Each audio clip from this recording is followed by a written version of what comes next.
والذنب جاء مني العفو منك إلهي والذنب جاء مني والظن فيك جميل حسن يا ربي ظني والظن فيك. کچھ بیمار ذہن لوگوں نے، خارجیوں کی نسل نے یہ جرم سعودی عرب کے اندر کچھ سالوں پہلے کیا.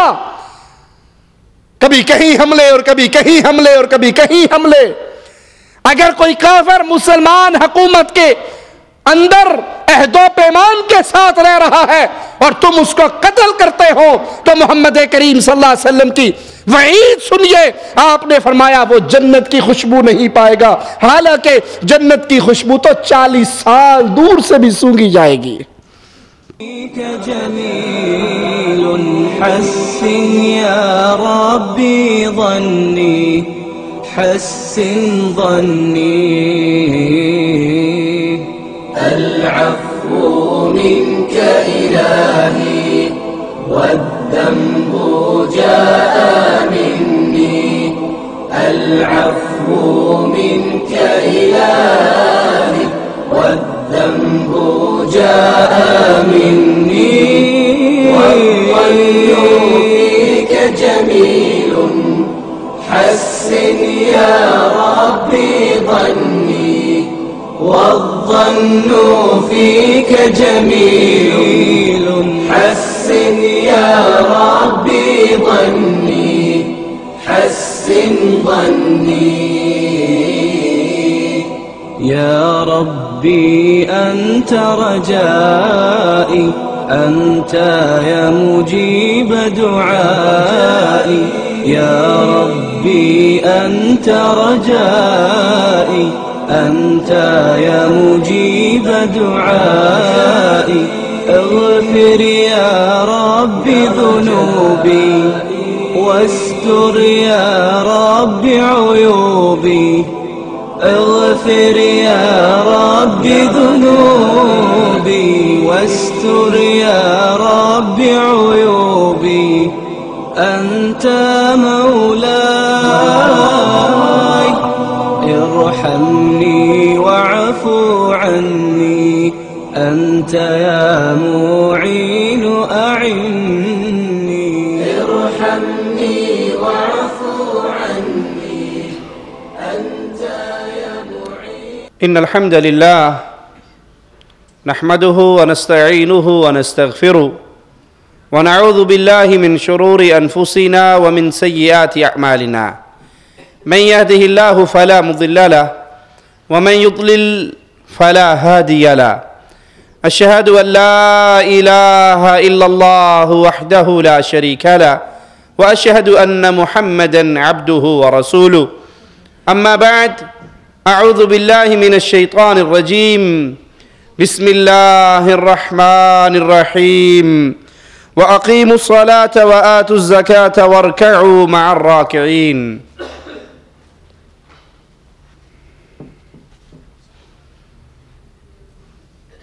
اللہ مالک نے اہل ایمان پر اپنے مالوں میں سے زکوٰۃ دینا فرض قرار دی ہے. یہ مال اللہ کا دیا ہوا ہے. جس اللہ نے مال دیا ہے اسی اللہ نے اس مال میں غریب اور فقیر مسلمانوں کا حق رکھا ہے. یہ مال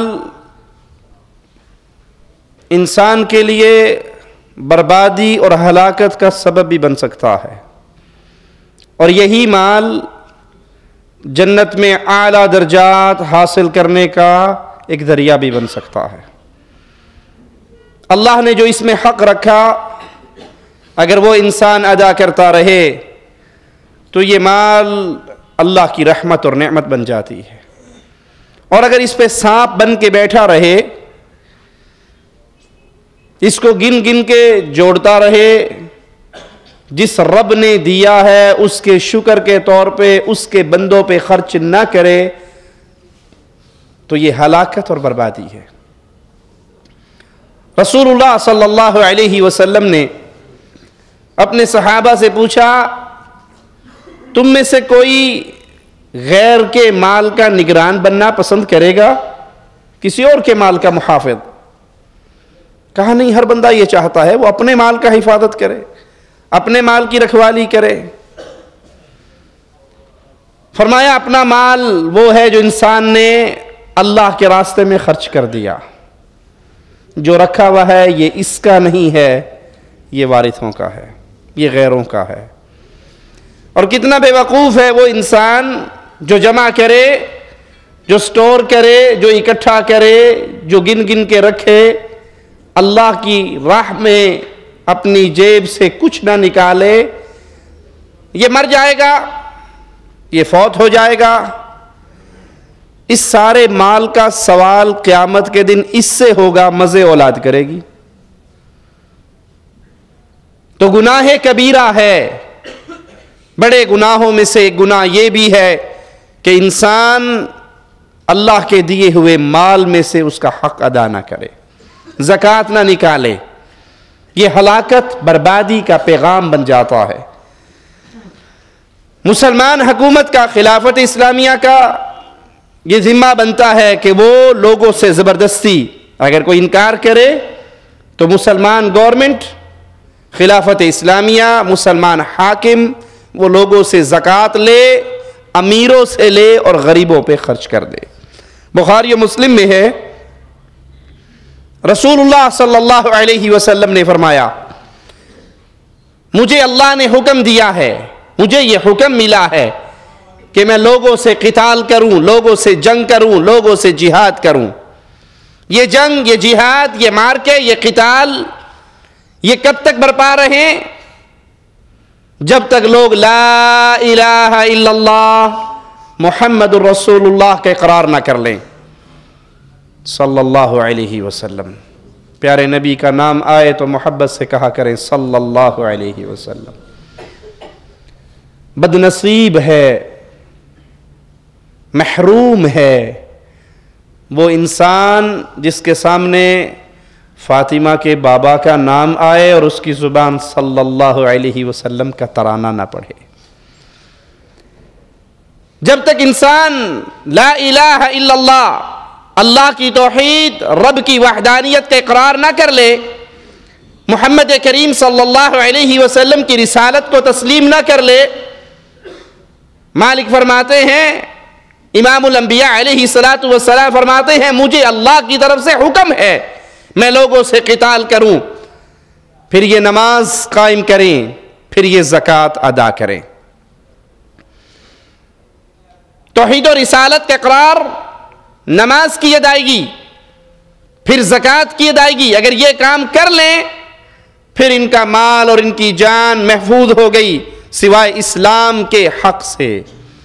یعنی کوئی کسی کو قتل کرے گا تو وہ جواب میں قصاص کے طور پہ قتل ہوگا، اس پہ حد قائم ہوگی، لیکن جو توحید اور رسالت کو مان لیتا ہے، نماز کا قیام کرتا ہے، زکوٰۃ کی ادائیگی کرتا ہے، اب اس سے مسلمان قتال اور جنگ نہیں کریں گے۔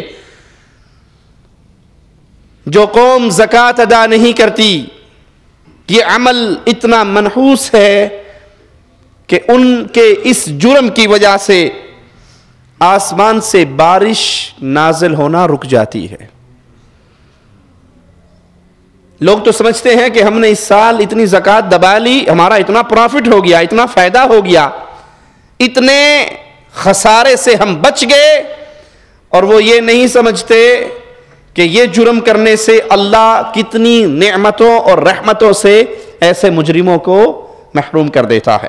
ابن ماجہ میں ہے، رسول کریم صلی اللہ علیہ وسلم نے فرمایا، جب کوئی قوم زکوٰۃ کی ادائیگی کو روک لیتی ہے تو اللہ تعالیٰ آسمان سے ان کے لیے برسنے والی بارش کو روک لیتا ہے، بارش نہیں برستی۔ اور اگر دھرتی کے اوپر جانور نہ ہو، چوپائے نہ ہو، حیوان نہ ہو، تو اللہ ایک قطرہ بھی بارش ان کے اوپر کبھی نہ برسائے۔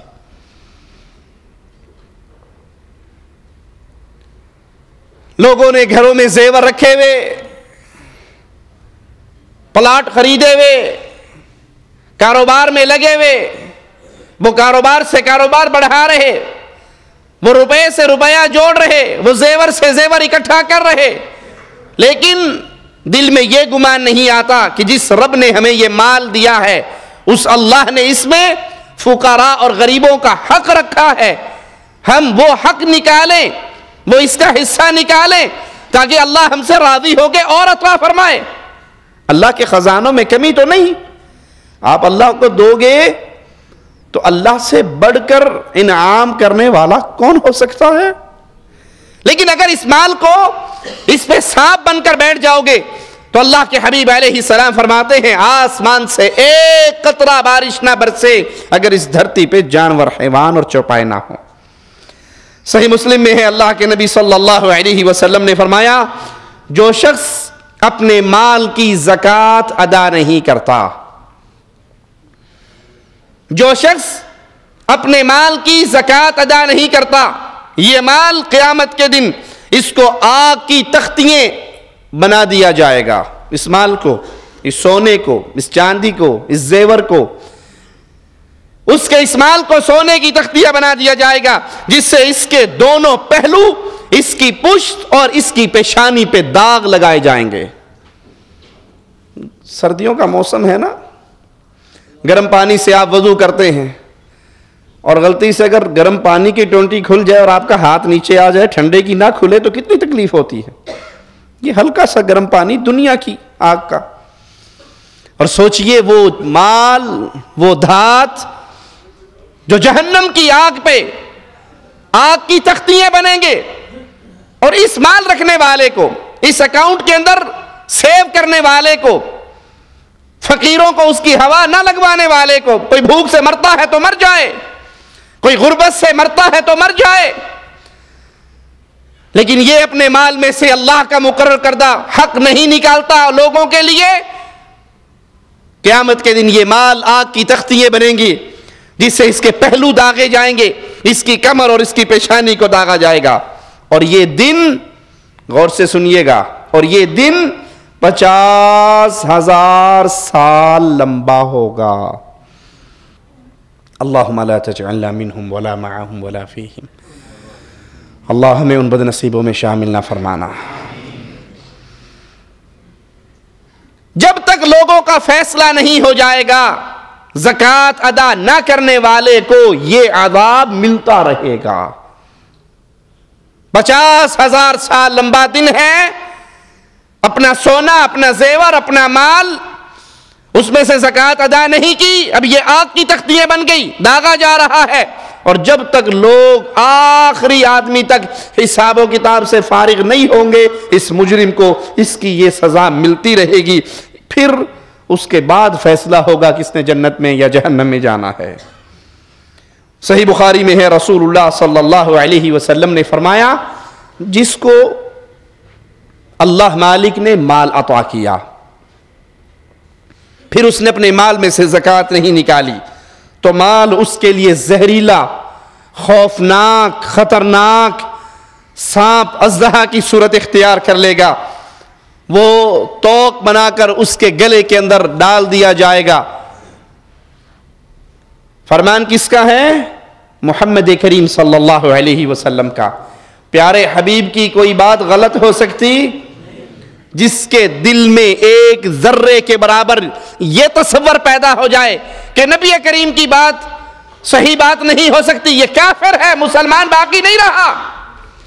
اگر آپ کو اور مجھے یقین ہے محمد کریم صلی اللہ علیہ وسلم کی بات سچی بات ہے اور آج تک اپنے مال کو آپ نے جوڑ کے رکھا، اس میں سے زکوٰۃ نہیں دی، تو اللہ کے دربار میں سب سے پہلے اس کبیرہ گناہ سے توبہ کیجئے، اور پھر جب سے آپ کے پاس یہ مال آیا ہے سارا حساب لگا کے پچھلی زکوٰۃ ادا کر کے اللہ سے معافی مانگیے، وگرنہ امام کائنات، امام الانبیاء محمد کریم صلی اللہ علیہ وسلم فرما رہے اس کے مال مال کو خوفناک اژدہے کی شکل دے کر اس کے گلے میں توق بنا کر ڈال دیا جائے گا، جو اس کی باچھوں سے پکڑے گا اور آواز لگائے گا میں تیرا مال ہوں، میں تیرا خزانہ ہوں۔ پھر آپ صلی اللہ علیہ وسلم نے قرآن حکیم کی اس پیاری آیت کی تلاوت فرمائی، وَلَا يَحْسَبَنَّ الَّذِينَ يَبْخَلُونَ بِمَا آتَاهُمُ اللَّهُ مِنْ فَضْلِهِ هُوَ خَيْرًا لَهُمْ بَلْ هُوَ شَرٌّ لَهُمْ۔ اللہ کے لیے قرآن حکیم کی اس آیت کو، مالک اس فرمان کو کانوں کی اور دلوں کی کھڑکیوں کو کھول کر سنیے۔ یہ انجام بڑا ہی خطرناک ہے، یہ مقام بڑا ہی خطرناک ہے۔ مالک فرماتا ہے جنہیں اللہ تعالیٰ نے اپنے فضل سے کچھ دے رکھا ہے، وہ اس میں اپنی کنجوسی کو اپنے لیے بہتر خیال نہ کریں، بلکہ وہ ان کے لیے نہایت بدتر ہے۔ اگر ایک سال آپ کی 1,50,000 10,000 20,000 30,000 زکوٰۃ نکلتی ہے اور آپ نہیں نکالتے اور سمجھتے ہیں کہ اس سال خسارے سے بچ گیا ہوں، مالک فرماتا ہے اس کنجوسی کو اپنے لیے بہتر نہ سمجھو، یہ تو بدتر ہے، یہ تمہارے لیے بہت بری ہے۔ ان قریب قیامت کے دن یہ اپنی کنجوسی کی چیز کے توق ان کو ڈالے جائیں گے۔ حدیث رسول اس آیت کی واضح تفسیر کر رہی ہے، جس نے اپنے مال کو روکے رکھا، زکوٰۃ ادا نہ کی، وہ مال سانپ بنا کر اس کے گلے میں ڈال دیا جائے گا، جو اس کو کاٹے گا، اس کو چیرے گا اور آواز لگائے گا میں تیرا خزانہ ہوں، میں تیرا مال ہوں۔ بخاری و مسلم میں ہے، سیدنا ابو ہریرہ رضی اللہ عنہ وارضاہ سے روایت ہے کہ رسول اللہ صلی اللہ علیہ وسلم کا انتقال ہوتے ہی عرب کے بعض قبائل مرتد ہو گئے، کفر کا ارتکاب کیا۔ عرب کے بعض قبائل کیسے کافر ہوئے؟ وہ دین اسلام کی ساری باتوں کو مانتے تھے، زکوٰۃ کا انکار کرتے تھے۔ وہ کہتے تھے ہم نماز پڑھیں گے، روزہ رکھیں گے، حج کریں گے، زکوٰۃ نہیں دیں گے۔ ابو بکر صدیق رضی اللہ عنہ وارضاہ نے ان کے ساتھ جنگ کا ارادہ کیا۔ سیدنا عمر آ کر کہنے لگے ابو بکر رضی اللہ عنہ وارضاہ ان سے جنگ کرو گے جو نماز پڑھتے ہیں، ان سے قتال کرو گے جو نماز ادا کرتے ہیں، حالانکہ رسول اللہ صلی اللہ علیہ وسلم نے فرمایا مجھے حکم دیا گیا میں لوگوں سے اس وقت تک لڑوں جب تک وہ لا الہ الا اللہ کا اقرار نہ کر لیں۔ پھر جس نے یہ کلمہ پڑھ لیا اس نے اپنی جان اور اپنا مال مجھ سے بچا لیا، محفوظ کر لیا، مگر کلمہ کا جو حق ہے وہ اس سے ضرور لیا جائے گا اور اس کا حساب، اس کا ذمہ اللہ کے ہاں ہوگا۔ سیدنا ابو بکر نے فرمایا اللہ کی قسم میں اس سے ضرور لڑوں گا جو نماز اور زکوٰۃ میں فرق کرے گا، جو نماز کی ادائیگی کے لیے تیار ہو، زکوٰۃ دینے کے لیے تیار نہ ہو، جو نماز اور زکوٰۃ میں فرق کرے گا ابو بکر اس سے ضرور جنگ کرے گا۔ اور اگر اللہ کی قسم وہ اونٹ کا ایک بچہ رسول اللہ صلی اللہ علیہ وسلم کو بطور زکوٰۃ دیا کرتے تھے اور مجھے خلیفہ بننے کے بعد وہ اونٹ کا ایک بچہ بھی مجھ سے روکیں گے تو میں اس کے لینے کے لیے بھی جہاد کروں گا۔ سیدنا عمر فرماتے ہیں ابو بکر صدیق کے یہ جملے سن کر اللہ نے میرے سینے کو کھول دیا اور میں حق کو سمجھ گیا، یعنی ان سے جنگ کرنے کو ضروری خیال کرنے لگا۔ جو نماز اور زکوٰۃ میں فرق کرے، سیدنا ابو بکر اور صحابہ کرام نے اس کے کفر کا اعلان کر کے اس سے جنگ کی۔ اللہ کے لیے اس کبیرہ گناہ سے توبہ کیجئے، اللہ کے لیے معافی مانگیے، موت کا کوئی پتہ نہیں کب آ جائے، موت کا کوئی پتہ نہیں کب آ جائے۔ یہ مال آپ کے مرتے ہی آپ کا نہیں رہے گا۔ آپ نے دیکھا ہے کبھی دنیا کے لوگوں کو دفن ہوتے ہوئے دیکھا ہوگا، کسی کفن کی جیب دیکھی ہے؟ کسی بیٹے نے کہا ابا جان فوت ہو رہے ہیں، ابا جان تو بڑے لینڈ لارڈ تھے، بڑے مالدار تھے، بڑی کوٹھیوں کے مالک تھے، درزی سے سلوا کے لاؤ ابو کا کفن اور اس میں 2 جیبیں، ایک فرنٹ پہ ایک سائیڈ پہ لگا دینا۔ کبھی دیکھی؟ کفن کی جیب نہیں ہوتی۔ جانے والا خالی ہاتھ جایا کرتا ہے، اس کے ہاتھ میں کچھ نہیں ہوتا۔ جو مال آپ کا اس وقت تک ہے جب تک آپ زندہ ہو، اسے اپنے اوپر لگا لو، کھا لو، پی لو، پہن لو، اللہ کے نام پہ دے دو، آپ کی روح نکلتے ہی یہ پرایا ہو جائے گا۔ اس کو اللہ کے راستے سے روک کر اپنی قبر کو آگ سے کیوں بھرتے ہو؟ یہ بہت بڑا گناہ ہے۔ اسی طرح گناہ کبیرہ میں سے بغیر عذر شرعی کے روزے چھوڑ دینا، یہ کبیرہ گناہ ہے۔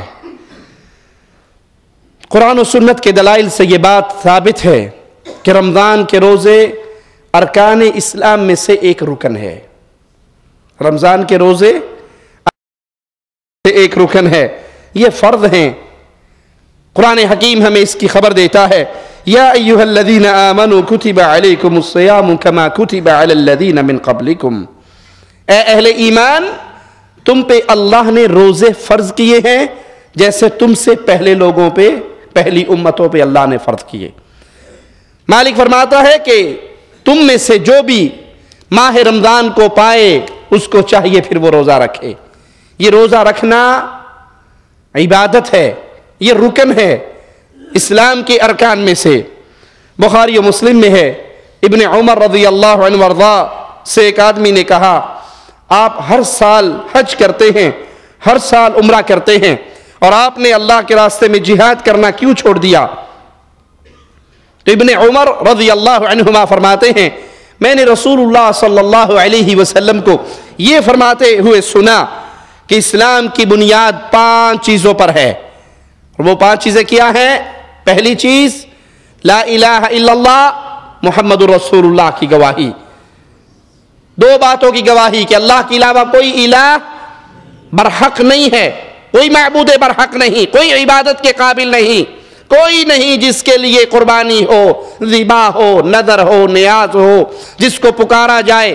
عبادت کا کوئی بھی حصہ جب بھی کیا جائے گا خالص اللہ کے لیے، اللہ کے علاوہ کسی کے لیے نہیں، اور محمد کریم صلی اللہ علیہ وسلم اللہ کے سچے رسول ہیں اور اللہ کے بندے ہیں۔ اس گواہی کو تسلیم کرے، پھر نماز قائم کرے، زکوٰۃ ادا کرے، رمضان کے روزے رکھے، بیت اللہ کا حج کرے۔ جس نے یہ کام کر لیا، جس نے یہ کام کر لیا وہ اہل ایمان میں سے ہے، وہ مسلمانوں میں سے ہے۔ ترمذی میں ہے، رسول کریم صلی اللہ علیہ وسلم نے فرمایا، اس کا ناک خاک آلود ہو۔ کس بدنصیب کا ذکر آنے والا ہے؟ جس کے سامنے محمد کریم صلی اللہ علیہ وسلم کا نام لیا جائے اور اس کی زبان سے صلی اللہ علیہ وسلم کی آواز نہ گونجے۔ نبی کا نام تو سنے لیکن نام مصطفیٰ سن کر درود پاک نہ پڑھے اور اس کی ناک خاک آلود ہو، جو رمضان کو پائے اور اپنی بخشش نہ کروا سکے۔ کیا خیال ہے جو رمضان پائے اور رمضان میں روزے نہ رکھے، کھاتا پیتا رہے، اس کی بخشش ہو جائے گی؟ بنیادی چیز تو رمضان کے روزے ہیں۔ جو رمضان کو پائے اور روزے اس لیے رکھے، نہیں رکھاں گا تو لوکی کی کہیں گے چنگا پڑا ہے پھر بھی نہیں روزے رکھتا، چلو روزہ ہی رکھ چھڑنے ہیں۔ یہ اللہ کے لیے نہیں رکھ رہا، لوگوں کو دکھلانے کے لیے رکھ رہا ہے، اس کا یہ عمل قبول ہوگا؟ اس کے ناک خاک آلود ہو جو رمضان کو پائے لیکن اپنے گناہوں کی بخشش نہ کروا سکے، اور اس کی ناک خاک آلود ہو جس نے اپنے والدین کو بڑھاپے میں پایا لیکن خود جنت کا حقدار نہ بنا۔ کیا مطلب؟ والدین کو بڑھاپے میں پائے، اس سے جنت کا کیا تعلق ہے؟ کہ ان کی خدمت کر کے اس نیکی کی وجہ سے اللہ نے اس کو جنت نہیں دی۔ ہماری اکثریت کا کیا حال ہے؟ الا من رحم ربی، بوڑھے ماں باپ اگر اس کے نصیب میں آ جائیں تو وہ اڑتا ہے دل میں، کب تک پتہ نہیں یہ مصیبت جھیلنی پڑے گی، بابا مردا ہی کوئی نہیں۔ بیوی بھی کہتی ہے بابے دی چپائی باہر پا دے، برانڈے چ سٹ دے، انہوں ساری رات کھنگدا ہے، ساڑی نیند ہی خراب کرتا رہتا ہے۔ بوڑھوں کے ساتھ یہ سلوک کرنے والوں کبھی یہ تو سوچا ہوتا کہ ایک دن تم نے بھی تو بوڑھا ہونا ہے؟ اپنی بیویوں کے پیچھے لگ کر ماں باپ سے بدتمیزی کرنے والوں کبھی یہ تو سوچا ہوتا تمہارے بیٹے کی بیوی بھی آنے والی ہے؟ تاریخ میں آتا ہے کہ ایک شخص اپنے باپ کو کندھے پہ بٹھا کے دریا میں پھینکنے کے لیے گیا. باپ نے بیٹے سے کہا بیٹا جہاں پھینکنے لگا ہے یہاں نہ پھینک, اس سے تھوڑا آگے پھینک. انہوں نے کہا ابو کیوں؟ کہا یہاں میں نے اپنے باپ کو پھینکا تھا. اس کے ساتھ چھوٹا بچہ تھا, اس کے دل میں آئی اگر میں نے یہاں پھینکا میرے والا اس سے بھی آگے پھینکے گا. واپس لے آیا. جو اپنے ماں باپ کے ساتھ آپ سلوک کرنا چاہتے ہو کر لو, کر لو.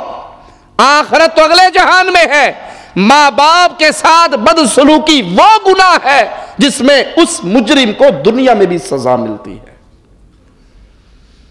محمد کریم صلی اللہ علیہ وسلم فرما رہے ہیں اس کی ناک خاک آلود ہو جس نے بڑھاپے میں اپنے ماں باپ کو پایا اور ان کی خدمت کر کے وہ جنت کا حقدار نہ بنا. بڑا ہی بدنصیب ہے وہ انسان. ایک امام کی والدہ فوت ہو گئی, بہت روئے. شاگردوں نے کہا ہمیں صبر کی تلقین کرتے تھے, آج ماں کے مرنے پہ اتنا کیوں رو رہے ہو؟ کہا نہیں میرے شاگردوں, میں ماں کے مرنے پر نہیں رو رہا, میں اپنی بدنصیبی پر رو رہا ہوں کہ ماں کے زندہ ہونے کی صورت میں میرے لیے جنت میں جانے کا ایک دروازہ کھلا تھا. ماں کے مرنے سے ماں نہیں مری, جنت کا دروازہ بھی بند ہو گیا. اس کی ناک خاک آلود ہو جو بوڑھے ماں باپ کی خدمت نہ کرے اور یہ نیکی اس کے جنت میں جانے کا سبب نہ بن جائے. اسی طرح استطاعت کے باوجود جو حج نہیں کرتا یہ کبیرہ گناہوں میں سے ہے. وَلِلَّهِ عَلَى النَّاسِ حِجُّ الْبَيْتِ مَنِ اسْتَطَاعَ إِلَيْهِ سَبِيلًا وَمَنْ كَفَرَ فَإِنَّ اللَّهَ غَنِيٌّ عَنِ الْعَالَمِينَ. لوگوں پر اللہ کی طرف سے فرض ہے,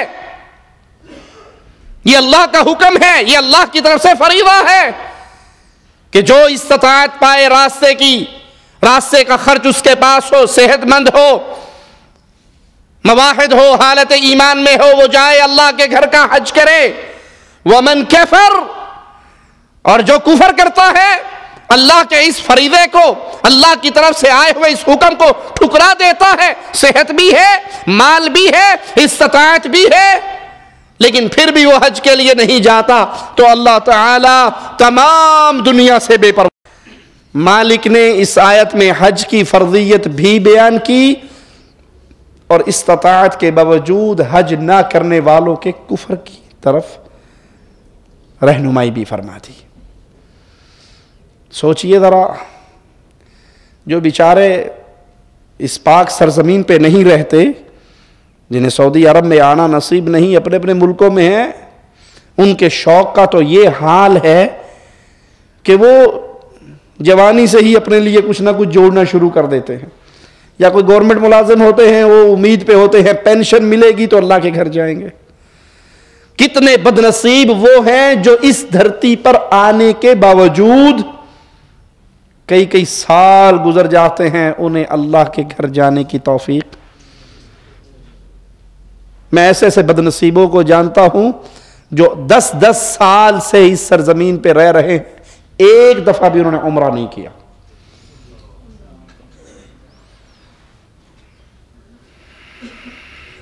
کیا یہ خوش نصیب ہے؟ کیا یہ اللہ کا بندہ ہے؟ اس نے بندہ ہونے کا حق سمجھا ہے؟ یہ بدنصیب انسان ہے, یہ بدبخت انسان ہے جو یہاں آنے کے باوجود پھر اس کے دل کے اندر اللہ کے گھر کے دیدار کی خواہش پیدا نہیں ہوتی. یہ مردود انسان ہے.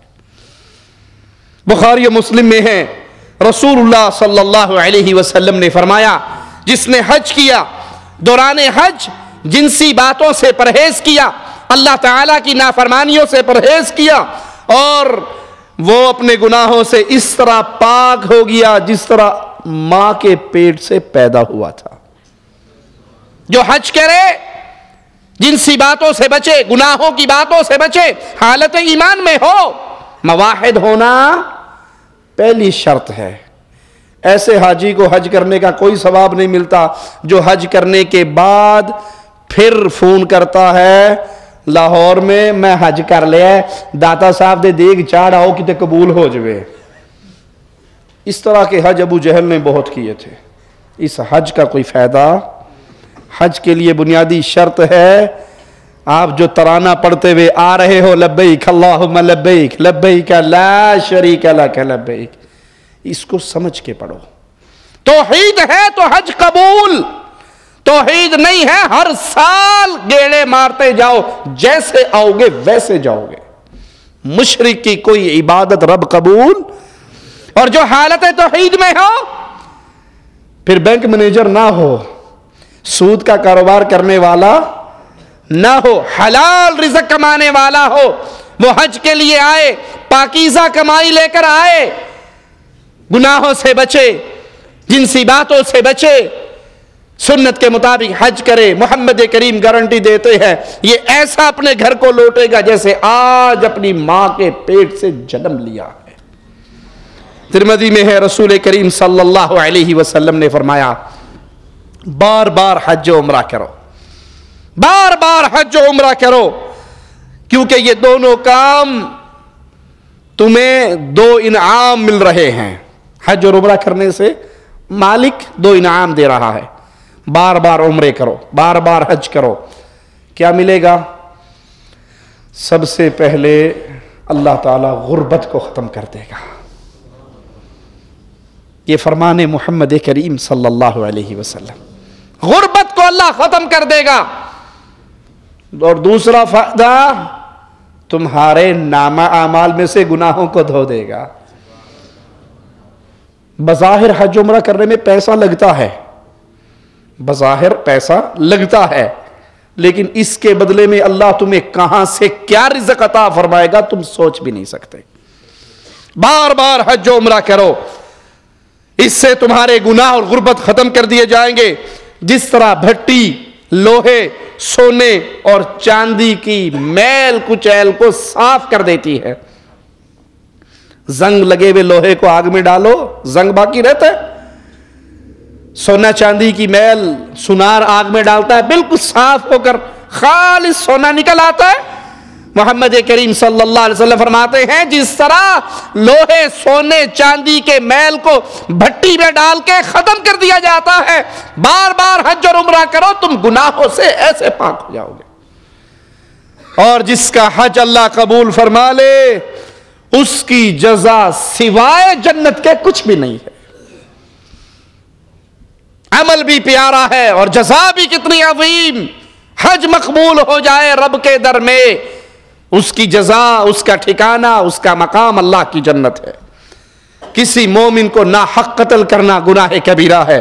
صحیح بخاری میں ہے, رسول اللہ صلی اللہ علیہ وسلم نے فرمایا حجۃ الوداع کے موقع پر میدان عرفات میں 9 تاریخ کو خطبہ دیتے ہوئے, تمہارا خون, تمہارا مال, تمہاری عزت تم پر آپ اس میں اس طرح حرام ہے جس طرح تمہارے لیے یہ دن 9 ذی الحجہ کا, یہ شہر مکہ مکرمہ کا اور یہ مبارک مہینہ ذو الحجہ کا حرام ہے. آپ اس میں مال بھی حرام ہے, تمہاری جانیں بھی حرام ہے. اور ہمارے ہاں قتل کرنا کتنا آسان ہو گیا ہے, چھوٹی چھوٹی باتوں پہ قتل, چھوٹی چھوٹی باتوں میں پسٹل نکالا اور اس کو گولی مار دی. کیوں گولی مار دی؟ جی ساڈا پانی لان دا وارا سی, انہیں ساڈا پیچھوں پانی بند کرتا, وارا ساڈا سی. پانی کے لیے, چند روپوں کے لیے, چند پیسوں کے لیے مومن کا خون اتنا سستا ہو گیا. یہ کتنا بڑا جرم ہے, یہ کتنا بڑا گناہ ہے. قتل کرنا ایک مسلمان کو, ایک مومن کو, یہ انسان کو کہاں تک ہلاک کرتا ہے. آئیے مصطفیٰ علیہ السلام کی حدیث سنیے, بخاری و مسلم میں ہے. رسول اللہ صلی اللہ علیہ وسلم نے فرمایا جو شخص ہم پر ہتھیار اٹھائے وہ ہم میں سے نہیں ہے. صرف ہتھیار اٹھائے. دیکھا نہیں اپنے دوستوں کو مذاق میں چاقو نکال لیں گے, اور جی میں تو مذاق کر رہا تھا, مذاق میں گن سیدھی کر لیں گے, مذاق میں خنجر نکال کے اس کو ڈرائیں گے اپنے دوست کو. اور کوئی میں جی مذاق کر رہا تھا. کہ اپنے مومن بھائی پہ ہتھیار نکالنا کتنا بڑا مجرم ہے وہ شخص کہ محمد کریم اس سے رشتہ ہی توڑ لیتے ہیں صلی اللہ علیہ وسلم. اس بندے سے ہمارا کوئی تعلق نہیں، وہ ہم میں سے نہیں ہے جو ہم پر ہتھیار اٹھاتا ہے۔ ایک مسلمان کا دوسرے مسلمان پر ہتھیار اٹھانا کبیرہ گناہ ہے۔ مالک کا فرمان سنیے، وَمَن يَقْتُلْ مُؤْمِنًا، جو قتل کرے کسی مومن کو متعمدہ، جان بوجھ کر قتل کرے، جو جان بوجھ کے کسی مسلمان کو قتل کرے، فَجَزَاؤُهُ جَهَنَّمْ، اس کا ٹھکانہ جہنم ہے۔ پانی پہ لڑائی ہو گئی، کھیتوں پہ لڑائی ہو گئی، آپ کی بکری میرے کھیت میں گھاس چرنے کے لیے آ گئی، اس پہ لڑائی ہو گئی، چھوٹی چھوٹی باتوں پہ لڑائی اور تلواریں نکل آئی، خنجر اٹھے، کلاشنیں نکلی اور ایک دوسرے کو بھون کے رکھ دیا، اس نے یہ کیا تھا، اس نے یہ کیا تھا، اس نے یہ کیا تھا۔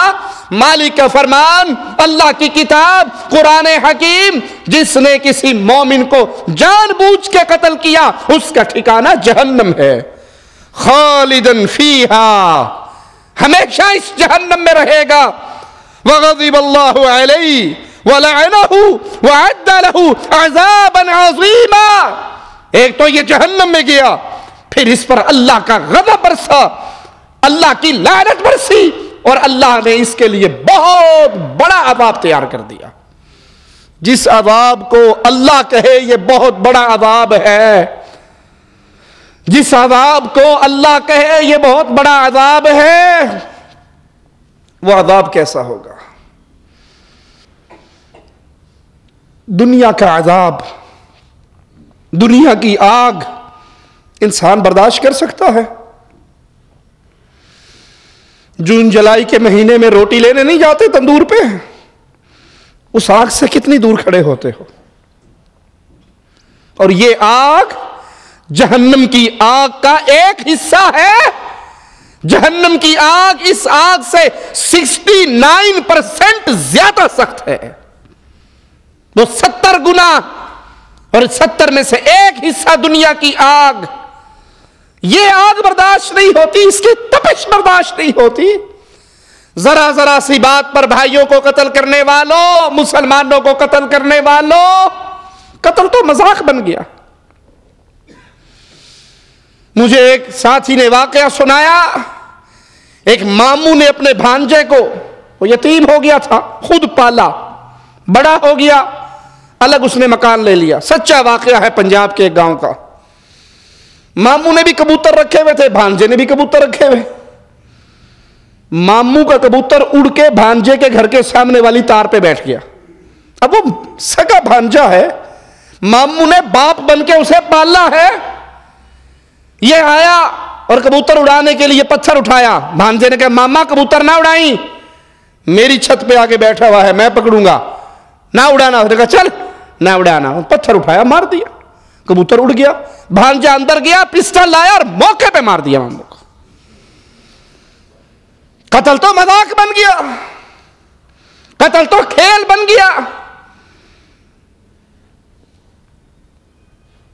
وہ کہا کرتے تھے کہ خون سفید ہو گیا، زمین پہ لڑائی ہوئی تو قتل، مال پہ لڑائی ہوئی تو قتل، موٹر سائیکل چھیننے میں کامیاب نہ ہوئے تو قتل، ڈاکہ ڈالنے میں کامیاب نہ ہوئے تو قتل، چوری کرنے میں ناکام ہوئے تو قتل، کہیں شادی مطلب کی نہ ہو سکی تو قتل۔ اور اللہ کیا فرما رہا ہے؟ اس کے لیے دردناک عذاب ہے، اس کے لیے اللہ کی لعنت ہے، اس کے لیے جہنم کی آگ ہے جس میں وہ ہمیشہ رہے گا۔ انہ من قتل نفسا بغیر نفس او فساد فی الارض فکأنما قتل الناس جميعا، جس نے کسی مسلمان کو، کسی نفس کو بغیر نفس کے یعنی قصاص کے بغیر، قاتل کو حکومت اسلامیہ قتل کرتی ہے قصاص میں، بدلے میں، لیکن اگر بغیر قصاص کے کسی کو قتل کیا تو نتیجہ کیا نکلے گا؟ گویا اس نے ایک انسان کو قتل نہیں کیا، پوری انسانیت کو قتل کر دیا۔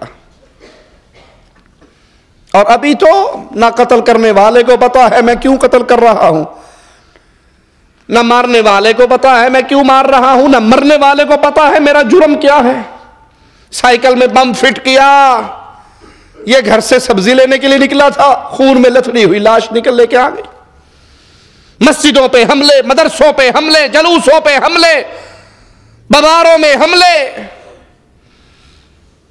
10-10 20-20 100 آدمیوں کو ایک لمحے میں قتل کرنے والوں، قرآن تو کہہ رہا ہے جس نے ایک بندہ قتل کیا، ناحق جس نے ایک بندے کو مارا، اس نے گویا پوری انسانیت کو مار دیا۔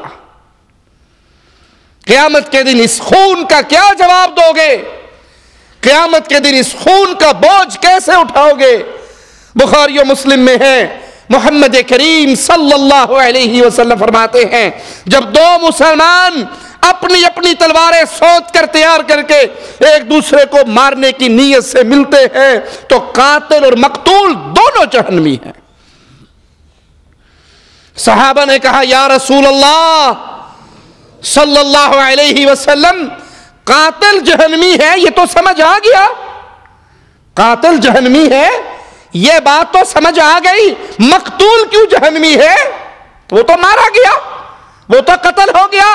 فرمایا نیت تو اس کی بھی یہی تھی کہ میں اس کو ماروں گا، نیت دونوں کی ایک دوسرے کو قتل کرنے کی تھی، ایک کا داؤ چل گیا دوسرے کا نہ چل سکا۔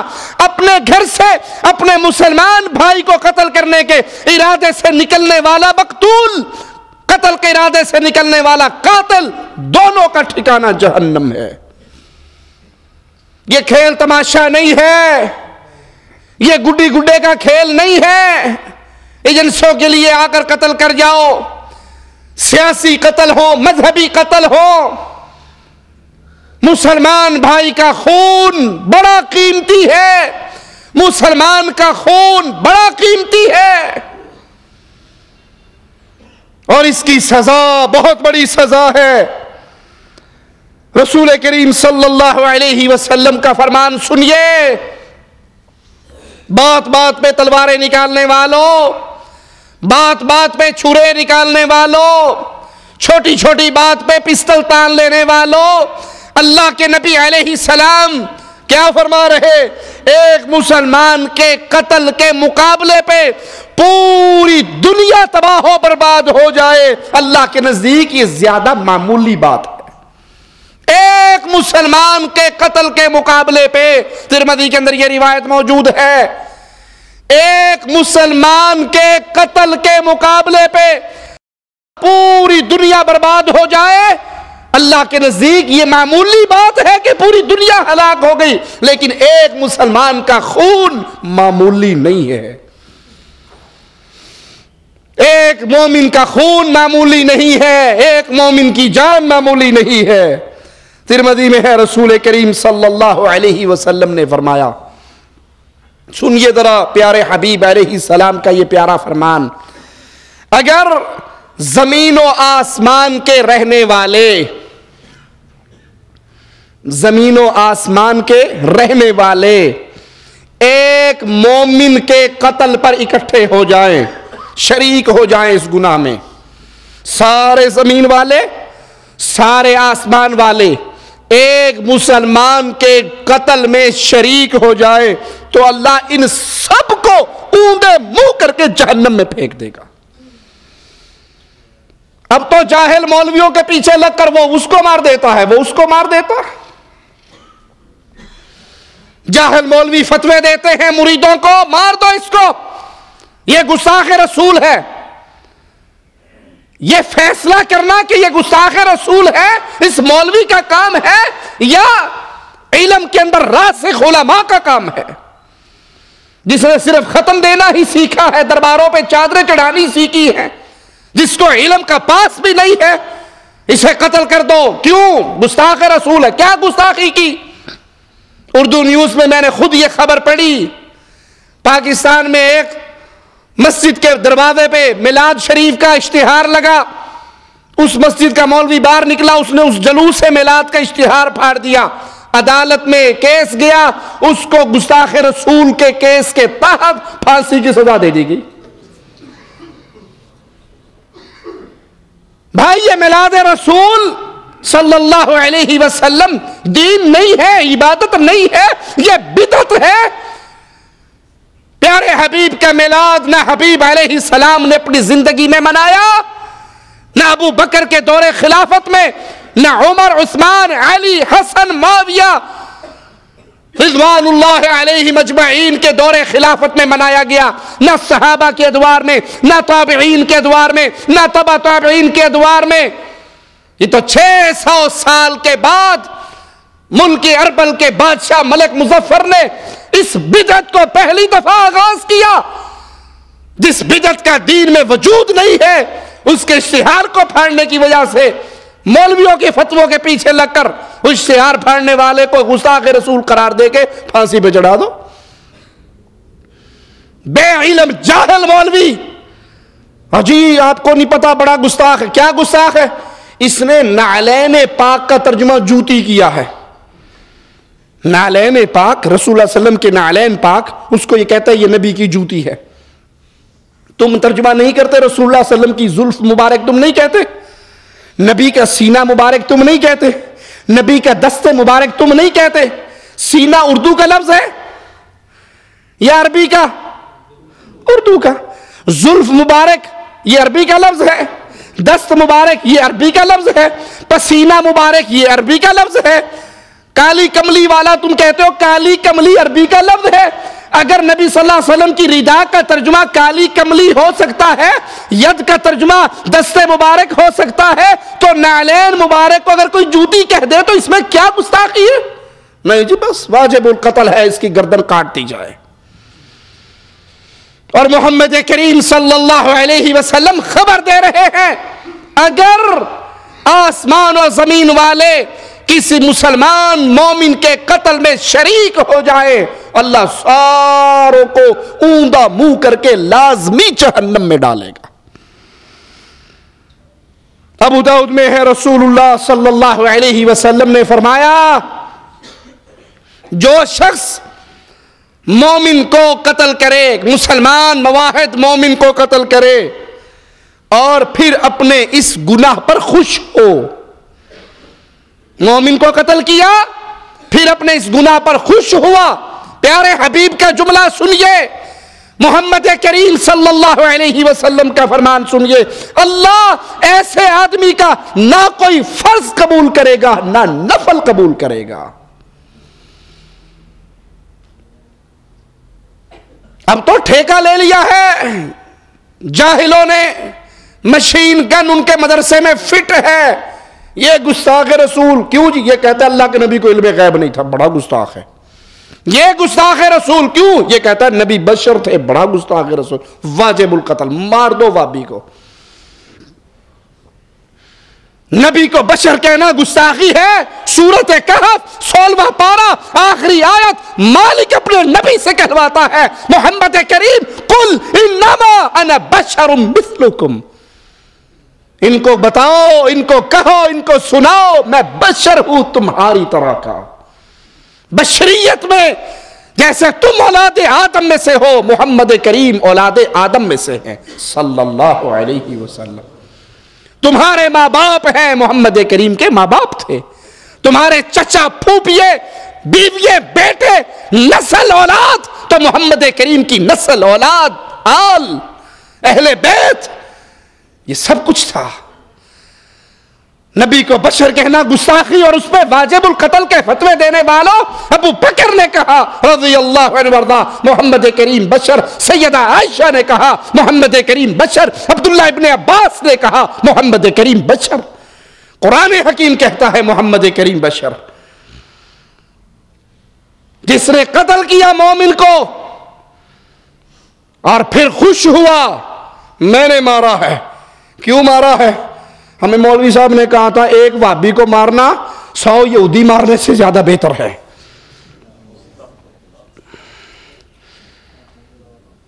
ایک مجرم ایسا قاضی کے پاس پہنچا اور کہنے لگا جلدی میرے اوپر حد قائم کرو، جلدی مجھے مارو۔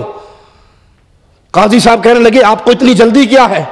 کہا آپ کو نہیں پتا میں ایک وہابی کو مار کر آیا ہوں، جنت میں حور میرا انتظار کر رہی ہے۔ اور اسے یہ نہیں پتا حور نہیں وہاں پہ حرے انتظار کر رہے ہیں. لتر پینے پتر اگے ہو کے تے دیکھ. اللہ کی توحید کے ماننے والوں کو تم گستاخ کا فتویٰ دے کے قتل کی مشین گن چلا دیتے ہو. جس کو چاہے فتویٰ دے دو اسے مار دو. جو ایک مومن کو مارے, ایک موحد کو مارے اور پھر اپنے جرم پہ خوش ہو, اس کی نہ فرض نماز, نہ اس کے فرائض قبول, نہ اس کے نوافل قبول. ابو داؤد میں ہے, رسول اللہ صلی اللہ علیہ وسلم نے فرمایا ہر گناہ کے بارے میں توقع ہے, امید ہے کہ اللہ تعالی معاف فرما دے گا سوائے اس شخص کے جو حالت شرک میں مرا, جو قبروں پہ سجدے کرتے کرتے مر گیا, جو بہشتی دروازے میں سے گزرتے ہوئے یہ عقیدہ لے کر جو پاک بدن کے بہشتی بوئے میں سے لنگ گیا وہ جنت کے بوئے پار کر گیا, جو قبروں کا طواف کرتے مر گیا, جو قبروں پہ نذرانے دیتے مر گیا, جو غیر اللہ کی پکار بلند کرتے کرتے مر گیا, جو پیروں کو اللہ کا روح بتاتے بتاتے مر گیا, جو حالت شرک میں مرا, اس کے گناہ کے معاف ہونے کی کوئی امید نہیں. آج تو شرک کو ایمان بنا لیا گیا, توحید کو گستاخی بنا لی گئی. لاہور کا بابا نوری بوری, اس کا مرید اس کو سامنے بٹھا کر کہتا ہے قوال نعیم نہیں جانا مسجد مندر نو, رب منیا پیر کلندر نو. نہیں جانا مسجد مندر نو, نہیں جانا مسجد مندر نو, نہیں جانا مسجد مندر نو, نہیں جانا, نہیں جانا مسجد مندر نو, نہیں جانا مسجد مندر نو, نہیں جانا مسجد مندر نو, رب منیا پیر کلندر نو. یہ گستاخ نہیں ہے. یہ کہتا ہے لوکی عرشہ اتے لب دینے, رب بوری والے دے اولے آ بیٹھا, ہمارے پیر کی روپ کی شکل میں اللہ بیٹھا ہے. تم عرشوں پہ ڈھونڈتے ہو, رب تو یہ بیٹھا ہے. عرش دے اتے لب دینے, عرش دے اتے لب دینے, عرش دے اتے لب دینے, عرش دے اتے لب دینے, عرش دے اتے لب دینے, لب دینے, عرش دے اتے لب دینے, رب بوری اولے آ بیٹھا. میں یہ گستاخ نہیں ہے. لاکھوں کا اجتماع کرنے والوں, کیا اللہ کی توحید پہ ہونے والے حملے پر بھی کوئی اجتماع ہوگا؟ کسی کی غیرت جاگے گی؟ کسی مواحد کے دل پہ تیر چلیں گے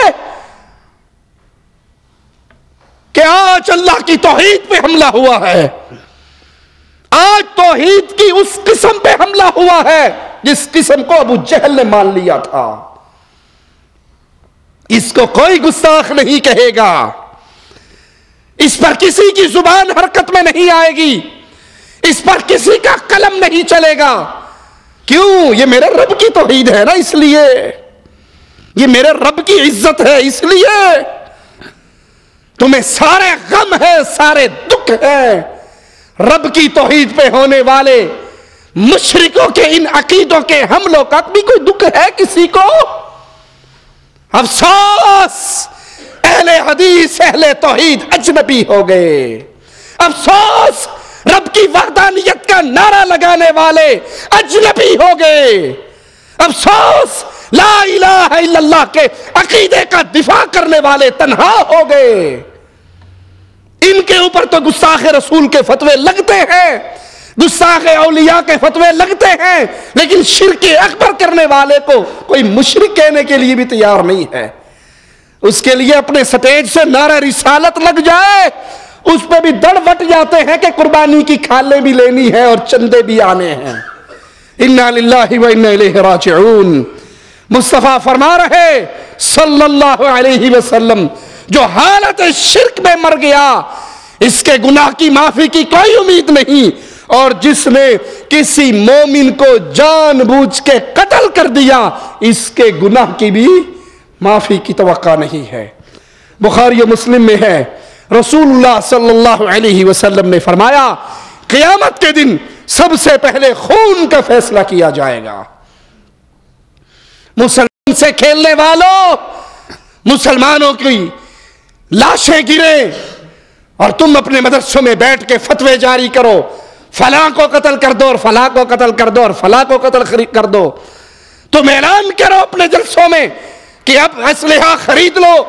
اور آخری جملہ کھڑے کھڑے سن لو، تکے ہو لیکن سنی جائے جے. آخری جملہ اے وے کہ بھابیاں نوں اوڑے واہ میں و قبراں سن ڈھا دینیاں تے اوتھے رحمان بابا دی ڈھائی وی نے تے تکڑے ہو جاؤ. نریاں کتاباں نہیں نال بندوقاں وی اور خریدنیاں جے. اس لیے کہ میرا مسئلے نال ثابت نہیں کرنا. جس بے ایمان نے تکیا غلط آنکھ نہ ہو دی آنکھ بھی کنڈی ہے. وآخر دعوایا تم جتنا مرضی اسلحہ خرید لو، جس سینے میں لا الہ الا اللہ کی غیرت پیدا ہو جاتی ہے وہ کٹ سکتا ہے، مر سکتا ہے، جل سکتا ہے، شرک کو توحید نہیں کہہ سکتا. تم کر کیا سکتے ہو سوائے اس کے؟ تمہارے پاس ہے کیا سوائے اس کے؟ مار ہی سکتے ہو اور تم سمجھتے نہیں ہو مواحد کی موت تو جنت میں جانے کا پروانہ ہوا کرتی ہے. حدود کا نظام بھی اللہ نے مسلمان حکمران کے ہاتھ میں دیا ہے. کسی کو قتل کے بدلے قتل کرنا، کسی پہ حد قائم کرنا یہ انفرادی عمل نہیں ہے کہ آپ دیکھو ایک قاتل قتل کر کے بھاگ رہا ہے پیچھے سے گولی مار دو. یہ آپ کا کام نہیں ہے، یہ حکومت وقت کا کام ہے. یہ مسلمان حکمران کا کام ہے کہ وہ حدود کے نظام کو لاگو کرے. کسی انسان کو یہ اختیار نہیں ہے. اسی طرح وہ غیر مسلم جو مسلمان حکومت میں عہد و پیمان کے ساتھ رہ رہا ہے، مسلمان حکومت میں معاہدے کے تحت رہ رہا ہے، مسلمان حکومت کی دعوت پہ یا ان کے کسی کام پہ ان سے امان لے کر مسلمان حاکم سے رہ رہا ہے، اس کو قتل کرنا بھی کبیرہ گناہ ہے. صحیح بخاری میں ہے رسول اللہ صلی اللہ علیہ وسلم نے فرمایا جس نے کسی غیر مسلم کو جو سلطنت اسلامیہ میں عہد و پیمان کے ساتھ رہ رہا ہو قتل کیا وہ جنت کی خوشبو نہیں پائے گا. کچھ بیمار ذہن لوگوں نے، خارجیوں کی نسل نے یہ جرم سعودی عرب کے اندر کچھ سالوں پہلے کیا. کبھی کہیں حملے اور کبھی کہیں حملے اور کبھی کہیں حملے. اگر کوئی کافر مسلمان حکومت کے اندر عہد و پیمان کے ساتھ رہ رہا ہے اور تم اس کو قتل کرتے ہو تو محمد کریم صلی اللہ علیہ وسلم کی وعید سنیے. آپ نے فرمایا وہ جنت کی خوشبو نہیں پائے گا، حالانکہ جنت کی خوشبو تو 40 سال دور سے بھی سونگھی جائے گی. غیر مسلم اگر مسلمان حکومت کو جزیہ ادا کرے تو اسلامی حکومت پر اس کی جان، اس کے مال اور اس کی عزت کی حفاظت کرنا لازم ہوتا ہے. اس کو قتل کرنا سنگین جرم ہے.